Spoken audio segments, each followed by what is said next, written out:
আল্লাহর পয়গম্বর সুলাইমান আলাইহিস সালাম, তিনটা পরিচয় আল্লাহর পয়গম্বর সুলাইমান নবী। এক হলো তিনি আল্লাহর পয়গম্বর নবী। দ্বিতীয় পরিচয় হলো তিনি নবীর ঘরের নবী, বাবা নবী, তিনিও নবী।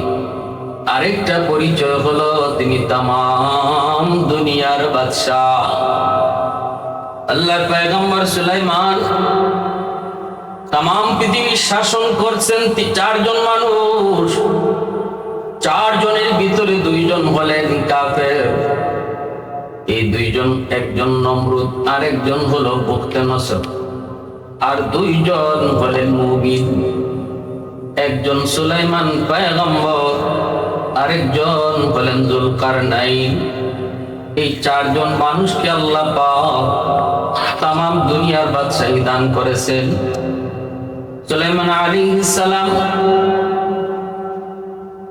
ওনার অধীনে শুধু মানুষ নয়, মানব দানব, পশু পাখি, এমনকি বাতাস পর্যন্ত সুলাইমান পয়গম্বরের অধীনে ছিল। ওনার আদেশে বাতাসও চলত, ওনার কথা মতো বাতাস যেখান থেকে যেথায় যেতে চান পৌঁছে দিত। এতটা ক্ষমতাবান একজন বাদশাহ। জিন, দানব, দেবপরী সবকিছু ওনার অধীনে চলত, ওনাকে মানত, ওনার কথা শুনত। শুধু মানব না, সুলাইমান আলাইহিস সালাম একদিন আল্লাহর দরবারে আবেদন করলেন, মালিক, তুমি তো আমাকে তামাম দুনিয়ার বাদশা বানাইছো। আমার মন চায় তোমার সমস্ত মাখলুকাতকে আমি 1 বছর খাওয়াইতাম। এতটা সম্মান, এতটা শক্তি, এতটাই যখন তুমি আমাকে দিয়েছ, মন চায় আল্লাহ আমি তোমার মাখলুকগুলিরে 1 বছর খাওয়াবো। আল্লাহ বলতেছেন, সুলাইমান, হয় না, সেটা হয় না, হয় না, হয় না, তোমার দ্বারা এটা সম্ভব না। এই কাম শুধু আমি আল্লাহর, কারণ আমি মালিকের নাম রাজ্জাক, আমি রিজিকের মালিক। আমার মাখলুকাতকে আমি আল্লাহ ঠিক মতো, সময় মতো, টাইম মতো, যার যেই পরিমাণ খানা দরকার সেই পরিমাণ খানাই তার খাওয়াই। এটা তোমার পক্ষে সম্ভব হবে না। কিন্তু আল্লাহর পয়গম্বর তিনি বলতেছেন, মালিক, যদি 1 বছর না পারি অন্তত 6 মাস তো পারবো। আল্লাহ বলেন, না, তুমি 6 মাসও পারবে না। নবী কয়, মালিক, 1 মাস তো পারবো। আল্লাহ বলেন, না, তুমি 1 মাসও পারবা না। মালিক, 1 সপ্তাহ তো পারবো। আল্লাহ বলেন, 1 সপ্তাহ পারবা না। ও মালিক, তাহলে 1 দিন তো পারবো। আল্লাহ বলেন, না, 1 দিনও পারবা না। নবী কয়, মালিক, তাহলে আমাকে অন্তত 1 বেলা খাওয়ানোর সুযোগ দিবাইনি।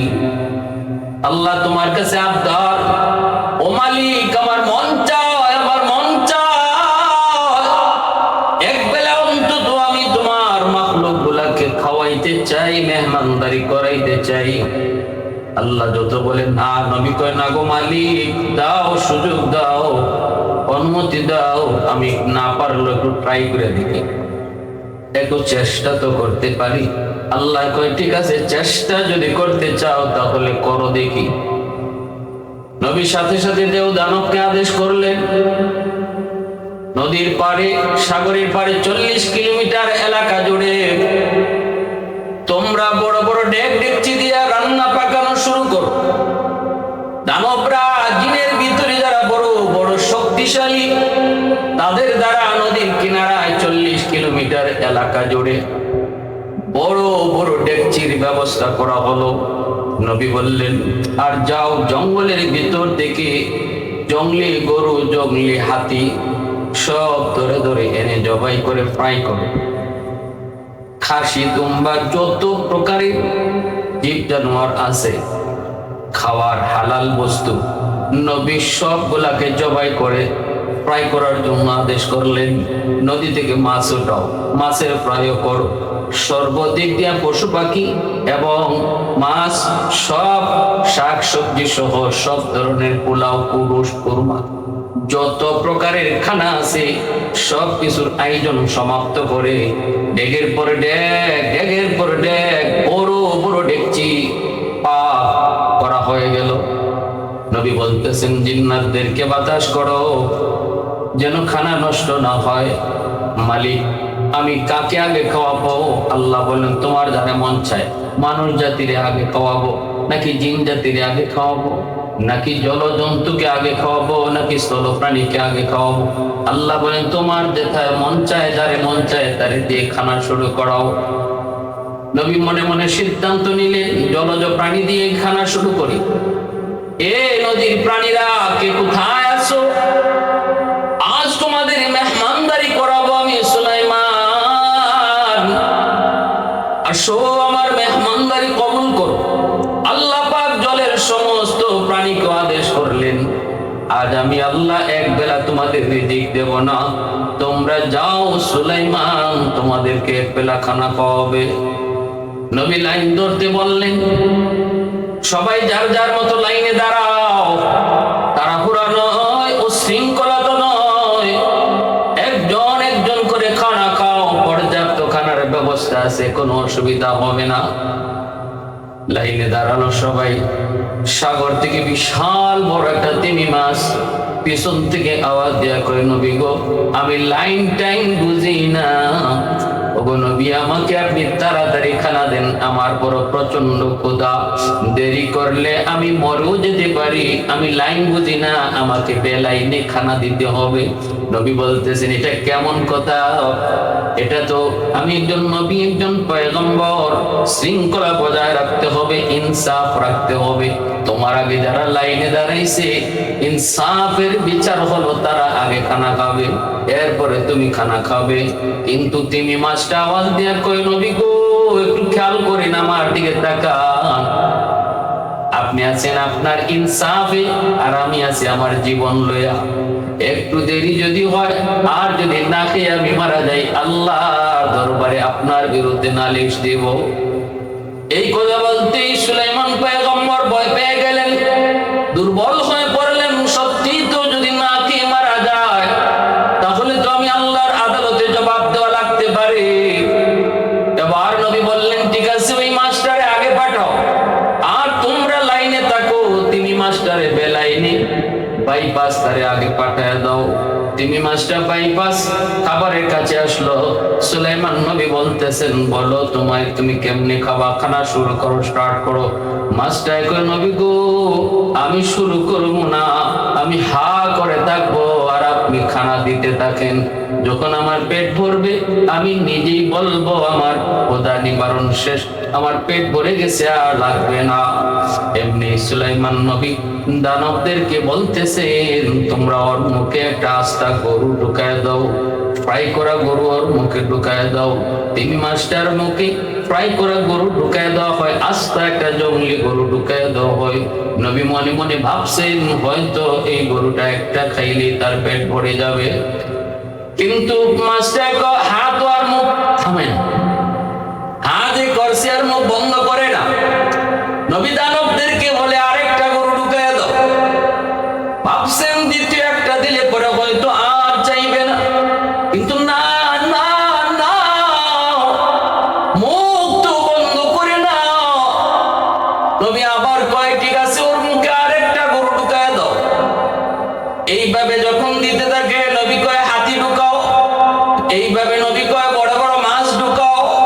যত তার মুখে ঢুকানো হইতেছে, যত বড় বড় প্রাণী, যত বড় বড় গুনাহ করা খাবার তার মুখে ঢুকানো হয়, একবারের জন্য মুখটা এরকম আটায় না, মুখ বন্ধ করে না, হা যে করে আছে, যেন তার খাবার আরো লাগবে। নবী কয়, কি ব্যাপার, তোমার কি পেট ভরে নাই? তিমি মাস্টার জবান তো আল্লাহ খুলে দিয়েছে। তিমি মাস্টার কয়, নবী কয়, এখনো আমার পেটের এক কোনা ও খবর হয় নাই। কি দিছেন আপনি? আসলে দিছেন না দেন নাই আমি তো বুঝতেছি না। নবী গো আমি তো পেটের ক্ষুধায় মরে যেতেছি, আরো দেন আরো দেন। মুহূর্তের ভিতরে সুলাইমান পয়গম্বর দানবদেরকে কয়, একে একে একে একে একে একে পুরা ডেগের সব খাওন তার মুখে ঢেলে দেওয়া হচ্ছে। 40 কিলোমিটার এরিয়া পর্যন্ত যত খাবার ছিল অর্ধেক দেওয়া শেষ, এরপরও তিনি মাছের পেট ভরে না। নবী তো হতাশ। এমন একটা দুইটা না, অসংখ্য তিনি অসংখ্য মাছ, আরো তো লাইনে দাঁড়ানো, এখনো তো কেউ খানা শুরুই করে নেই। শুধুমাত্র একটা তিমি মাছের খানা দিয়ে শুরু হলো, অসংখ্য অগণিত সৃষ্টিকুল এখনো লাইনে দাঁড়ানো, এখনো বাকি। নবী তো হতাশ হয়ে গেলেন, হতাশ হয়ে গেলেন। নবী বলতেছেন কি ব্যাপার, পেট কি ভরে নাই? কয় না গো নবী, টের পাই নাই, আরো দেন। আল্লাহর পয়গম্বর এবার দানবদেরকে বলে, যা আছে সব দাও, অন্তত ওর অন্তত পেট ভরাও, ওর অন্তত পেট ভরাও, অন্তত ওর পেট ভরাও। 40 কিলোমিটার এরিয়া জুড়ে যত খাবার ছিল সব খাবার তুমি মাছের মুখে ঢুকায় দেওয়ার পরও এই মাছ এখনো হা করে আছে, এখনো মুখ বন্ধ করে না। আল্লাহর নবী সাজদায় পড়ে আল্লাহর কাছে কান্দে, মালিক তোমার কুদরত পূজা বড় দায়। আল্লাহ, একটা মাছের কাছে আমি লজ্জিত হয়ে গেলাম, এখনো তার মুখ বন্ধ হয় না। মালিক আরো খানা চাই, আমার খানা তো যা ছিল সব তো শেষ হয়ে গেছে। আল্লাহ এখন আমি কি করব, এখন কি করব? তিনি মাছটা আওয়াজ দেয়া কয়, নবী গো, ওগো আল্লাহর পয়গম্বর, আপনি আমার অনেক কষ্ট দিয়েছেন, অনেক ক্ষতি করে ফেলছেন গো নবী, খানা দেন না কেন? নবী কয়, খানা তো শেষ। এবার মাছটা কয়, নবী গো শুনেন, এত খাবারের আয়োজন করলেন, সব আমার মুখে ঢুকায় দিলেন, অথচ এই খাবার খাওয়ার পরে আমার এক লোকমা খানার সমতুল্য হয়েছে। আর ভালো করে শোনেন, আমার মালিক, আমার মালিক, যিনি আমাকে প্রতিদিন প্রতি রাত সপ্তাহে সপ্তাহে বছরের পর বছর যে মালিক আমারে সাগরে খাওয়ায়, এই মালিক এমন লোকমা একটা না 3 লোকমা খাবার আমাকে ডেলি খাওয়ায়। ওয়ামা মিন দাব্বাতিন ফিল আরদি ইল্লা আলাল্লাহি রিজকুহা। আল্লাহ পাক রব্বুল আলামিন কয়, জমিনের ভিতরে যত প্রাণী আছে সমস্ত প্রাণীগুলোর রিজিক আমি আল্লাহর হাতে, আমি আল্লাহ তাদেরকে রিজিক দেই। ভাইরা বন্ধুরা এবার একটু বুঝো, এই যুবক, ওই যে দেখো না একজন রিকশাওয়ালা ভাই পকেটটা খালি করে বের হয়েছে, বিকাল বেলা পকেটটা ভরে তারে বাসায় পাঠায় দেখে, তিনি আমার আল্লাহ। পাখিটা সকাল বেলায় খালি পেটে বের হয়, জানে না কোথায় তার রিজিক আছে। বিকাল বেলা ওই পাখিটাও পেট ভরে আবার তার বাসায় বাচ্চাদের কাছে ফিরে আসে। ফিরায় কে, খাওয়ায় কে? তিনি বলেন আমার আপনার মালিক আল্লাহ, তিনি আমার আপনার মালিক আল্লাহ। সকাল বেলা একটা মাছ সাগরে নামে পাক আহারের সন্ধানে, জানে না কোথায় তার খাবার, কিভাবে পেট ভরবে। বিকাল বেলা আল্লাহ তাকেও পরিপূর্ণ রূপে খাদ্য পেটে দিয়ে আল্লাহ তারে বিকালে ফিরায়। এজন্য আল্লাহ কয়, মানুষ একটু মনে রাখো, এই জমির ভিতরে যত প্রাণী দেখো, যত প্রাণী দেখো, ছোট হোক বড় হোক, রিজিক আমি আল্লাহর হাতে, আমি রিজিক দেই, আমি আল্লাহ রিজিকের ব্যবস্থা করি। এজন্য ভাই, আল্লাহর এত বড় পয়গম্বর সুলাইমান চেয়েছিলেন মালিকের কাছে এক বেলা তিনি আল্লাহর সমস্ত মাখলুককে খাওয়াবেন। আল্লাহ দেখায় দিছে, সুলাইমান একটা মাছ রে তুমি 3 লোকমা খানা দিতে পারলা না, 1 লোকমা খানাতে তোমার সব আয়োজন শেষ হয়ে গেল। অথচ আমি আল্লাহ ওই মাছটারে এমন 3 লোকমা খাবার প্রতিদিন খাওয়াই। সুবহানাল্লাহি ওয়া বিহামদিহি, সুবহানাল্লাহিল আযীম। আলহামদুলিমান কদ্দারা খাইরাম ওয়া কাবালা, আলহামদুলিমান কদ্দারা খাইরাম ওয়া কাবালা, ওয়া শুকরু লিমান সাওয়ারা হুসনাম ওয়া জামালা, ফারদুন সামাদুন আন সিফাতিন খালকি বারিউন, রব্বুন আযালিয়্যুন খালাকাল খালকা কামালা লা জিদ্দা ওয়ালা নিদ্দা ওয়ালা হাদ্দা লিমাওলা লা জিদ্দা ওয়ালা নিদ্দা ওয়ালা হাদ্দা লিমাওলা আল আনা কামা কানা ওয়ালাম ইয়ালকা যাওয়ালা আল আনা কামা কানা ওয়ালাম ইয়ালকা যাওয়ালা। এত বড় পয়গম্বর সুলাইমান, এত বড় ক্ষমতাশীল, আল্লাহর কুদরতি কদমে পইরা নিজেকে সারেন্ডার করলেন। মালিক তুমি রাজ্জাক, আল্লাহ এই রিজিকের দায়িত্ব নেওয়ার ক্ষমতা কোনো মানুষের হয় না। বাইতুল মুকাদ্দাসের নির্মাণ কাজ শুরু করেন বাবা দাউদ পয়গম্বর, তিনি আল্লাহর পয়গম্বর। ছেলে সুলাইমান, তিনি আল্লাহর পয়গম্বর। জিনদের দ্বারা, জিন্নাতের দ্বারা সুলাইমান আল্লাহর ঘর বাইতুল মুকাদ্দাসের নির্মাণ শুরু করাইছেন। এবার জিন্নাতগুলি পাগলের মতো কাম করতেছে, আল্লাহর ঘর বাইতুল মুকাদ্দাসের নির্মাণ কাজ শুরু হয়েছে। এইদিকে সুলাইমান পয়গম্বর তিনি দাঁড়ায় আছেন লাঠিতে ভর করে, যেভাবে একজন কন্ট্রাক্টর দাঁড়ায় থাকে আর লেবাররা কাম করে, নবী দাঁড়ায় দাঁড়ায় পাহারা নেন, দাঁড়ায় দাঁড়ায় তিনি তাদেরকে দেখশন করেন। আর জিন্নাতেরা রাত নাই দিন নাই তারা কাম করে। সুলাইমান পয়গম্বর হঠাৎ একদিন দেখতে পেলেন অপরিচিত একজন মানুষ ওনাকে সালাম দেয়। নবী জিজ্ঞেস করলেন, কি ব্যাপার, কে আপনি, কেন সালাম দিলেন? এইবার লোকটাই কয়, নবী গো, আমাকে আপনি চিনবেন না, পৃথিবীর কোনো মানুষ আমাকে চেনে না, আমি পৃথিবীর সব মানুষকে চিনি। যে আমার একবার চিনে আর সে দুনিয়াতে থাকে না, আমার নাম মালাকুল মউত আজরাইল।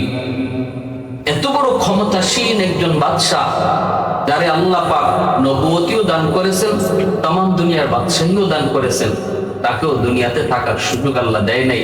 এমনকি দেয় নাই তা না, মৌতের আগ মুহূর্তটাতে পর্যন্ত আল্লাহ তার মৌতের খবর আল্লাহ দেয় নাই, তাদের মেসেজ দেয় নাই, নবী গো আপনি রেডি হন, আপনার মৌতের টাইম হয়ে গেছে। এজন্য আল্লাহ রাব্বুল আলামিন কার কখন কোন অবস্থায় মরণ হবে এটা পৃথিবীর কেউ জানে না, আল্লাহ কাউকে জানানো না, জানেন শুধু আল্লাহ। মৌতের আগ মুহূর্তে আল্লাহ পাক মালাকুল মউত আজরাইলকে আদেশ করেন আর ইনি নিয়ে যায়। আজরাইল আলাইহিস সালাম সুলাইমান আলাইহিস সালামকে বলতেছে, নবী গো আপনি আমারে চিনবেন না, আমার নাম আজরাইল, পৃথিবীর যে মানুষটা আমারে চিনে সে আর দুনিয়া থাকে না, আমি সবাইকে চিনি। আল্লাহর পয়গম্বর কয়, আজরাইল কেন আসছেন? মালাকুল মউত আজরাইল কয়, নবী গো আমার কাম একটা, ওই আমার ডিউটি একটাই, আমি কারোর সাথে গল্প করার জন্য আসি না, আমি কারো বাড়িতে মেহমানদারির জন্য আসি না, আমার ডিউটি একটাই, জান কবর। আপনার টাইম শেষ, আপনি রেডি হয়ে যান, সময় শেষ। আল্লাহর পয়গম্বর সুলাইমান অবাক হয়ে গেলেন, ভয় পাইলেন। বিষয়টা এমন না দুনিয়া থেকে যেতে চান না এমনও না, মউতকে ডরান তাও না, অবাক হলেন শুধু এজন্য আল্লাহর ঘর বাইতুল মুকাদ্দাসের নির্মাণ কাজ চলছে। 3 ভাগের 2 ভাগ কাজ শেষ হয়েছে, 1 ভাগ কাজ এখনো বাকি আছে। আর এই কাজটা করাইতেছেন চিনি জিন্নাতের দ্বারা। জিন্নাত কত বড় বিয়ারা জাতি আমরা ভালো করে জানি। জিন্নাতকে ভয় দেখায় কাম করাইতে হয়, স্বইচ্ছায় ওরা মানুষের আদেশ মানে না, ভয় পায় যারে তার কথা মানে, তার কামটাই জিন্নাতেরা করে। নবী চিন্তায় পড়ে গেলেন, এই মুহূর্তে যদি আমার ইন্তেকালের খবর ওই জিন্নাতেরা পায়, তাহলে আর আল্লাহর ঘরের কাম, বাকি কামটার সমাপ্ত হবে না, আল্লাহর ঘরের কাম অসমাপ্ত থেকে যাবে। এজন্য নবী চিন্তায় পড়িয়া মালাকুল মউত আজরাইলকে বলতেছেন, ভাই আজরাইল একটা কথা রাখবানি, আমি আমার মাশউকের সাথে, মাহবুবের সাথে দেখা করতে পাগল। আমি তো আল্লাহর সাথে দেখা করার জন্য রাজি, কিন্তু একটু সময় আমি চাই আমার জন্য না, আল্লাহর ঘর মসজিদে আকসার জন্য। ওই যে দেখো জিন্নাত গুলা কাম করতেছে, এই অবস্থায় যদি আমার মৃত্যু হয়, এই অবস্থায় যদি আমার ইন্তেকাল হয়, তাহলে কাম বন্ধ করে দিবে। একটু সময় যদি দাও, কাজটা হয়ে যাক, তারপরে আমি প্রস্তুত। আমি এখনো প্রস্তুত, তবে আল্লাহর ঘরের খাতিরে একটু সময় চাইতেছি, দিবানি। মালাকুল মউত আজরাইল কো, নবী গো, এমন একটা কথা বললেন যেই কথা অধিকার আমার, আমি আজরাইলের নাই। আল্লাহ আমাকে এমন পারমিশন দেয় নাই, কেউ যদি সময় চায় তার জন্য আমি সময় দিই, এই পারমিশন আল্লাহ আমাকে দেয় নাই। ওগো নবীজি, যদি আপনাকে কিছু সময় নিতেই হয়, তাহলে মালিকের দরবারে দরখাস্ত করেন। সাথে সাথে আল্লাহর পয়গম্বর আল্লাহর কাছে দরখাস্ত করেন, মালিক একটু সময় চাই, নিজের জন্য নয়, ফ্যামিলির জন্য নয়, বউ বাচ্চার জন্য নয়, আমার ক্ষমতার জন্য নয়, আল্লাহ সময় চাই, শুধু তোমার ঘরটা যেন সমাপ্ত হয়। আল্লাহ একটু সময় দিবানি। রব্বুল আলামিন জবাব দেয়, সুলাইমান, এটা আমি আল্লাহর নিজাম না, আমি আল্লাহর আদত হচ্ছে যার যখন সময় হয়ে যাবে আর তাকে সময় দেওয়া হবে না। এবার তার বয়স যৌবন চলে, এবার তার বয়স নাকি বৃদ্ধকাল চলে। সে কি ঘরে আছে নাকি দোকানে আছে, সে কি বাড়িতে আছে নাকি গাড়িতে আছে, আমি আল্লাহ এগুলা দেখি না। টাইম যখন হয়ে যায় আর সময় দেওয়া হয় না। অতএব দেরি করার সময় নাই, রেডি হয়ে যাও, রেডি হয়ে যাও, মৌতের জন্য প্রস্তুত হয়ে যাও। আল্লাহর নবী কো, মালিক, তাহলে তোমার ঘরের বাকি কামটা কেমনে হবে আল্লাহ একটু জানতে মন চায়। আল্লাহ কো, এটা আমি আল্লাহ বুঝবো, আমার ঘরের কাম কেমনে সমাপ্ত হবে আমি আল্লাহ বুঝবো। নবী কয়, মালিক একটু জানতে মন চায়, মন চায়, আল্লাহ একটু কও না কেমনে করবা। মালিক কয়, তাহলে শোনো, যেই লাঠিতে ভর দিয়া তুমি দাঁড়ায় আছো, ওই লাঠিতেই তুমি দাঁড়ায় থাকবা। জানো তোমার কবজ হয়ে যাবে, কিন্তু আমি আল্লাহ তোমার লাশটাকে মাটিতে ফালাবো না, লাশটা পচাবো না, গলাবো না, চোখটা তোমার তাকানো তাকানোই থাকবে, চোখটাও মুছবে না। ওই অবস্থায় জিন্নাতেরা দূর থেকে তাকায় দেখবে তুমি তাকায় আছো। জীবিত মানুষ যেভাবে দাঁড়ায় থাকে এইভাবেই তুমি দাঁড়ায় আছো, এইভাবেই তাদেরকে দেখতেছো, এইভাবেই তুমি কন্ট্রাক্টারি করতেছো। ওরা বুঝবে তুমি জীবিত, মূলত তুমি জীবিত নও, মূলত তোমার রূহ কবজ হয়ে গেছে। যতক্ষণ পর্যন্ত না আমি আমার ঘর মসজিদে আকসা বাইতুল মুকাদ্দাসের কাজ সমাপ্ত না হবে, ততক্ষণ পর্যন্ত তোমার লাশটাও মাটিতে পড়বে না, জিন্নাতরাও বুঝবে না। এবার সুলাইমান নবী কো, মালিক, এমনই যদি হয় তাহলে আমি দেরি করতে রাজি না, আমিও প্রস্তুত, আল্লাহ আমাকে তুমি নিয়ে যাও। সাথে সাথে আল্লাহর পয়গম্বর অর্ধ পৃথিবীর বাদশাহ খালি হাতে আল্লাহর ডাকে তিনি চলে গেলেন, জান কবজ হয়ে গেল। ভাইরা বন্ধুরা, দুনিয়ার বাদশা হয়েও হাতে কিছু নেওয়া যায় না, হাতে কিছু নেওয়া যায় না।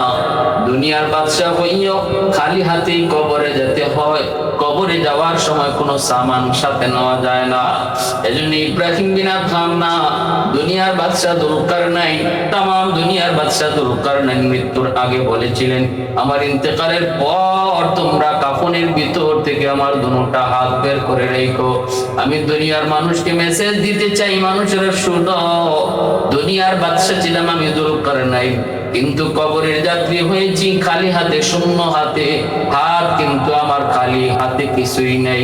অতএব দুনিয়াতে যে যা করো একটু খেয়াল কইরো, কবরের পথের পথিক তুমি খালি হাতে, কিছুই তোমার সাথে যাবে না।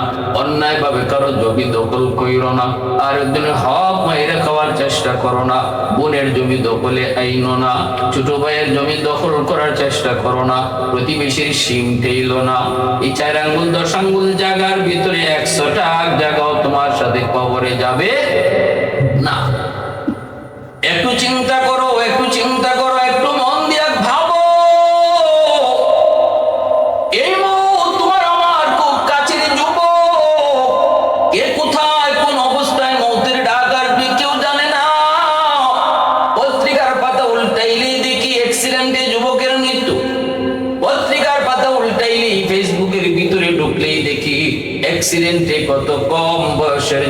যুবতী মারা যাইতেছে। এজন্য বয়সের গ্যারান্টি নাই, বয়সের বাহাদুরিও কইরো না, বাহাদুরিও কইরো না। আল্লাহর পয়গম্বর সুলাইমান, আল্লাহর পয়গম্বর, শুধু পয়গম্বর না, পয়গম্বরের ঘরের পয়গম্বর, শুধু পয়গম্বর পরিচয় না, দুনিয়ার বাদশাহ। মৌতের আগে সময় পান নাই, আল্লাহ পাক রব্বুল আলামিন কবজ করে, রূহটা কবজ করে নিয়ে গেলেন আজরাইলের মাধ্যমে। লাশটা এভাবে আল্লাহ দাঁড় করায় রাখলেন, আল্লাহ তার কথা মতোই লাশটা এভাবে দাঁড় করায় রাখলেন। এরপরে আমার ভাইরা বন্ধুরা কাজ শুরু হলো।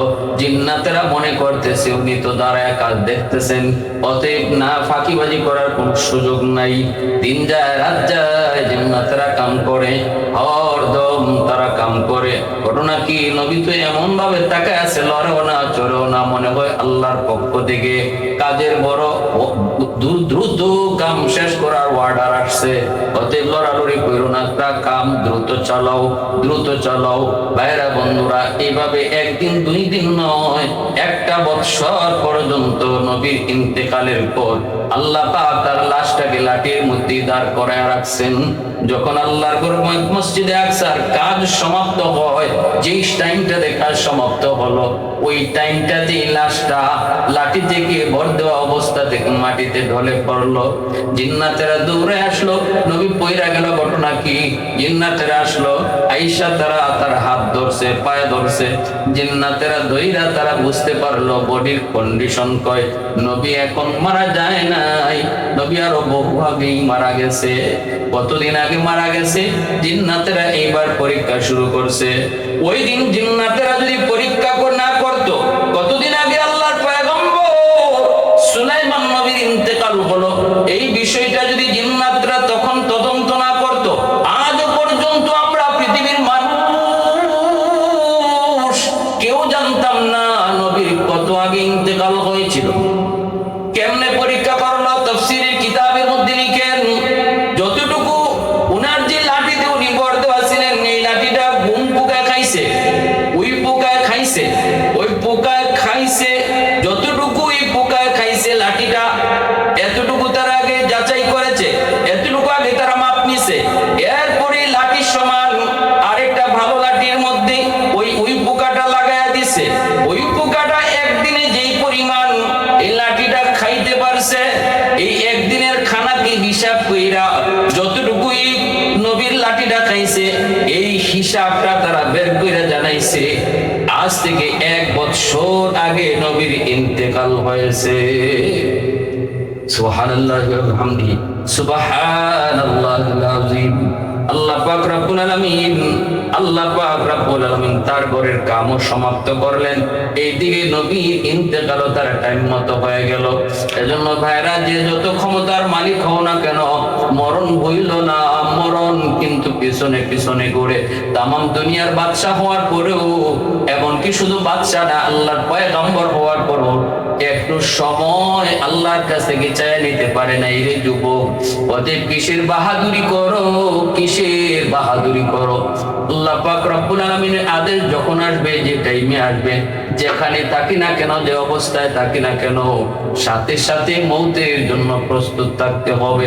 রাসূলকে আকসিরু যিকরা হাদিমিল লাযযাতিল মাউত, যে যত বেশি মৌতের কথা ইয়াদ করব, আল্লাহ যে যত বেশি মৌতের কথা ইয়াদ করব, রাসূল কয় বেশি বেশি মৌতের কথা ইয়াদ করো। তা যেই মৌত চিরদিনের জন্য তোমার সকল আশা ভরসাকে ধ্বংস করে দিবে। আরেক হাদিসে রাসূল কয়, তিনি যদি 40 বার কেউ মৌতের কথা ইয়াদ করে, আল্লাহ তারে শহীদি মরণ দান করবে। অন্তত ঘুমানোর সময় একটু মৌতের মুরাকাবা করি, অন্তত এই বয়ান থেকে আমরা এই সবকটা নিই। ঘুমানোর সময়, সারাদিন যদি নাও পারি, ঘুমাইবার সময় অন্তত একটু মৌতের কথা ইয়াদ করি, যে এই ঘুমটা তো ঘুম না, এই ঘুমটা তো মৌত, ঘুমটা তো মৌত। আমরা এই দোয়াটাই করি, আল্লাহুম্মা বিসমিকা আমুতু ওয়া আহইয়া, আল্লাহ তোমার নামে মরতেছি, আবার তোমার নামে জিন্দা হইব। আমি নিজেই কইতেছি ঘুমটা মৌত। অতএব একদিন আমার এরকম সত্যিকারের মৌত হয়ে যাবে। আমার বাড়িতে মানুষ আমার বাড়িটাকে মারামারি বলবে, আমার আত্মীয় স্বজন কান্না করে করে আমার মৃত্যু সংবাদ পেয়ে বাড়িতে আসবে, আমার ছেলে, আমার মেয়ে, আমার বিবি পাশে বসে বসে কান্না করবে। এই চিন্তাটা অন্তত ঘুমানোর সময় একবার হলো আমরা করি, এই আমলটা করি। আল্লাহ পাক তৌফিক দান